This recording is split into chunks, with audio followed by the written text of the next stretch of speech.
All right, track 4 is Magic from Sister Ray off of the Believer album that came out in April 2025.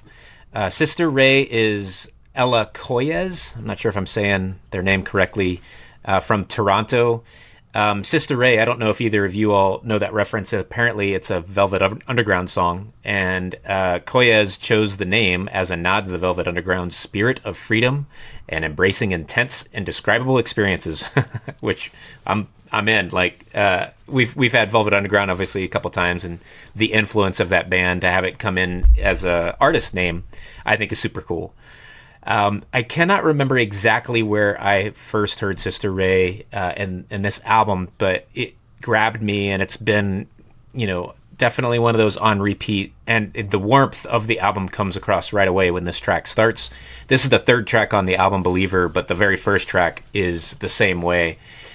Saxophone right away again, so I mean, I'm maybe nailing it right on the nose a couple times with the warmth and the sax and stuff. But this album was one that just consistently delivered for me. Lots of great, previous other releases and discussions about Ella's kind of process, and on her bio on the website on sisterraymusic.com, there's this mentioning of they wanted the collaborators, like so many different collaborators that went on this album, but they did it in an experiment to cut a song a day, so one song per day with minimal revisions to let the seams show.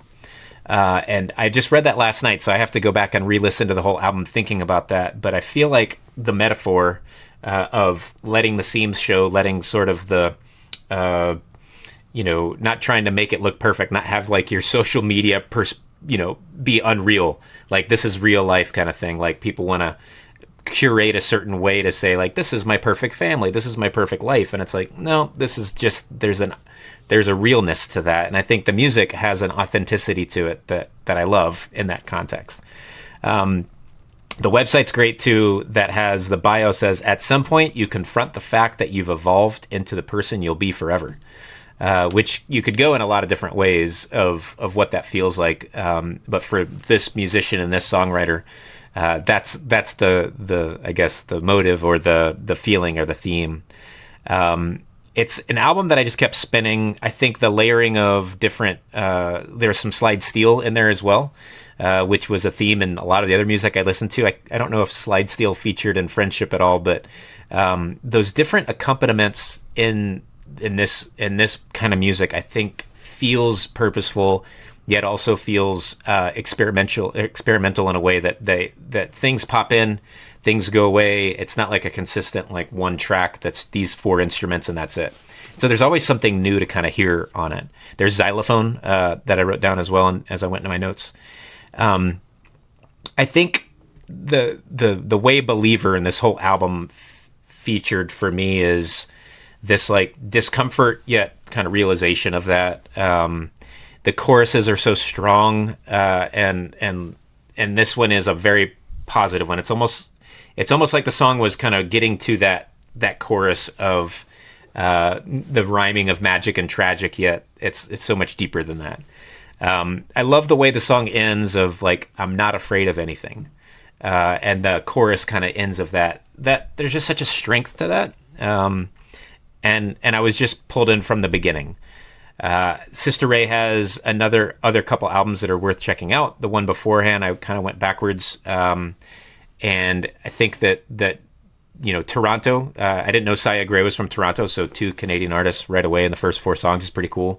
Lots of previous releases. Teeth was one that I think got some attention before that. I'm going back and kind of listening to the whole catalog of Sister Ray. So that was the album this year for me. Brett, I'll let you take it next since you had the other Toronto artist, and tell me about how Sister Ray and Magic kind of landed with you. Yeah, nice. The Toronto connection. Love that.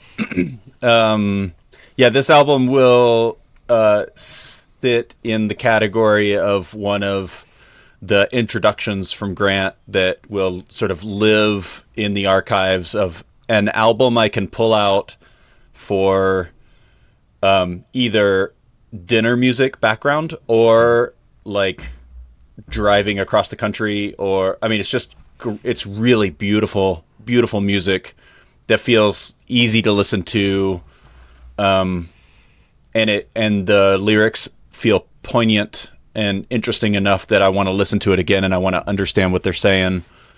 I really love the lyric that says, every day sounds further away.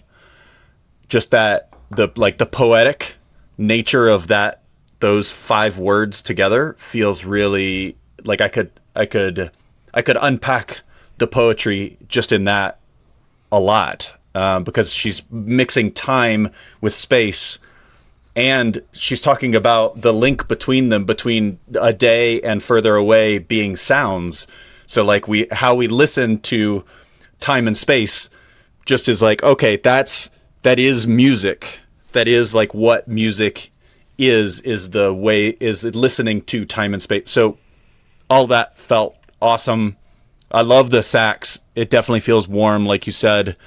I love the folky nature of it. Yeah, there seems to be a theme across several of these tracks, and I think it continues into the rest of the playlist around allowing the mess to be up front and out in the open.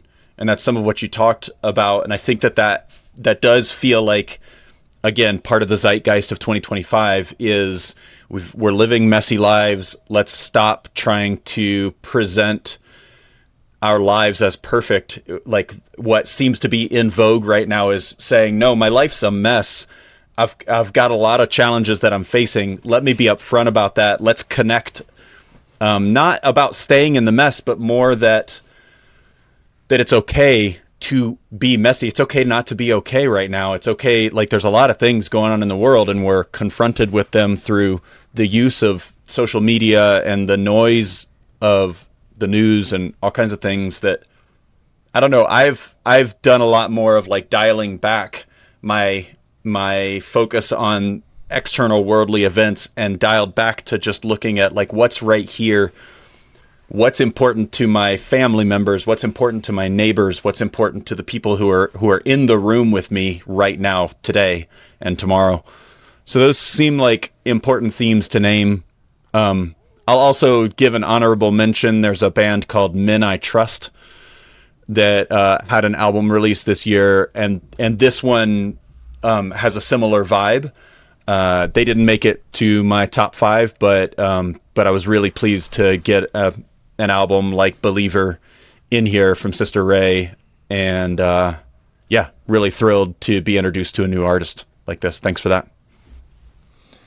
I loved the way you introduced it, Grant. Track 4 is magic, and I think that is a good description. Of course, it's the name, but it's also a good description. And there were several parts about the instrumentation and the production that it grabbed my attention right away. The first one is, I did not feel 4/4 times signature at the beginning. It felt like there was something else brewing. I'm not even sure that 6/4 is a time signature, but I was like, wait, is this is something else? But in the end, it's just 4/4. What's cool about it is that I think it's the guitar phrasing that seems to be playing a longer measure before it loops back around. So there's kind of, I think, several different things that are happening and kind of layered on top of each other, which I think made it really interesting and magic from the beginning. So I liked that a lot. And this could be just some of my, my background in music being more on the backbeat side, is that if a song is, I'll say that I'm a lot more likely to tune into what's interesting about a song from its rhythm and its beat than I am about it lyrically. Which, maybe someday we'll talk about the misheard lyrics thing, but I actually found that wasn't easy for me because I don't listen to the lyrics nearly as often as I listen to the music and the backbeat. So that's what stood out to me from the beginning, was this 4/4, but kind of like a contextualized and layered 4/4.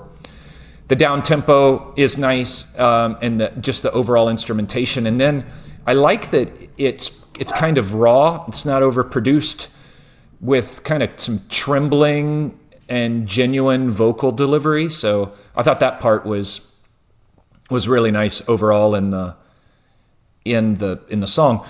I think one of the unique things about it that y'all didn't touch on, so I'll mention it, is that the video is actually a looping video, but it's not a small visualizer like a 7-second loop.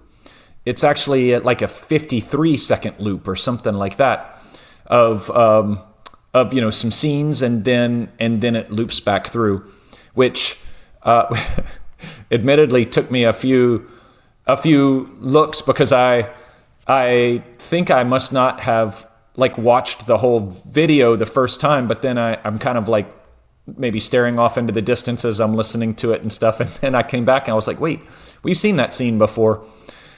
Wait, I think this is a looping thing, but it's not just a little small visualizer loop, it's something longer. And so just thought that was interesting. It's not a full 3-minute or 4-minute song duration type of video, but it's something kind of more in the middle, and I hadn't seen that done before.